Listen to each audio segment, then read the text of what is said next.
चांगला धर्म कोणता? माणुसकीहून मोठा धर्म नाही. सगळ्यात मोठी संपत्ती ज्ञान. कारण ज्ञान हे चोरीला जात नाही, शिवाय ते दिल्याने वाढतं. आंधळा कोण? लोभी, स्वार्थी. यश मिळवायचं असेल तर कोणाबरोबर राहायला हवं? धैर्यासोबत राहू. उत्तम पुत्र कोण?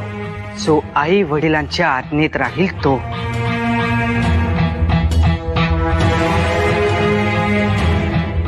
राजा कशामुळे शोभिवंत दिसतो? सेवाभावाने राजा शोभिवंत दिसतो.